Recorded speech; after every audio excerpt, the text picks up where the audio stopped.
Hello， 大家好，欢迎来到我的频道。今天这个视频来跟大家聊聊这块徕卡 MR 测光表。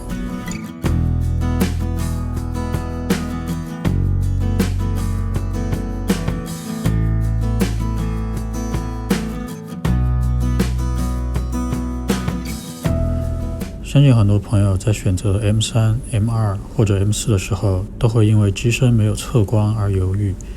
我自己买这台 M3 之前也一样，冷靴测光表是比较方便的选择，但外观上又显得很不搭。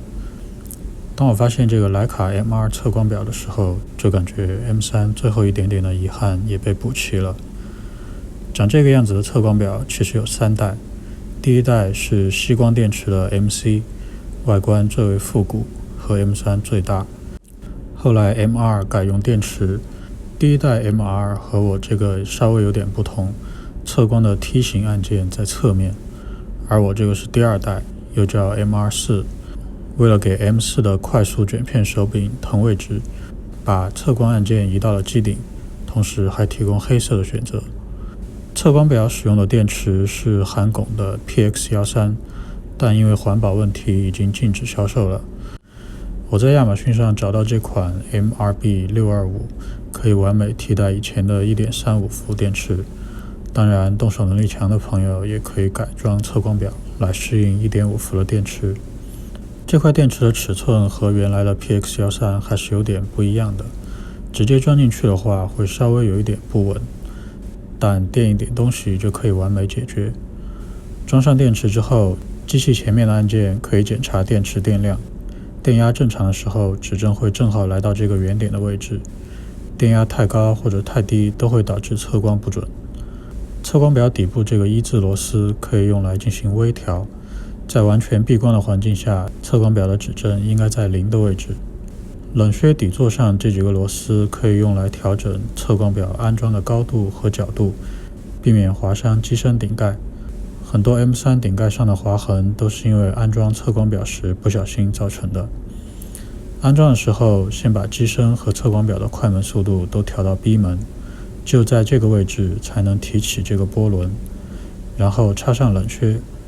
这时测光表波轮下方的卡针正好落到机身快门拨盘上的卡槽里，就实现了测光表和机身的联动。使用测光表上的波轮来调整快门速度，就和现在数码机身的操作很接近了。顶部的转盘用来调整合适的 ISO， 需要注意在不同的窗口来选择对应的 ISO 档位。测光之前，首先调整左上角的测光范围，室内的话拨到红色的低档位，这时测光范围在2到10档，对应转盘上红色的光圈值。室外的话拨到黑色的高档位，测光范围有9到18档，对应黑色的光圈值。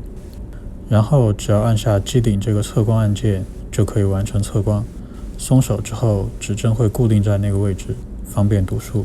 这时候我们只需要转动波轮，把指针上对应的红色或者黑色的光圈值调整到和镜头设定的数值一样即可。如果快门速度超过了1000分之一秒，则需要适当的收小光圈。测光表的准确度也是没得说，无论室内还是室外，和这个手机测光 App 相比，测光结果都十分准确。整套操作逻辑适应之后还是很顺手的，甚至可以用在现售的徕卡 MA 上。使用方面，除了体积上多了一块东西，并不会让人感觉比 M6 差到哪里去。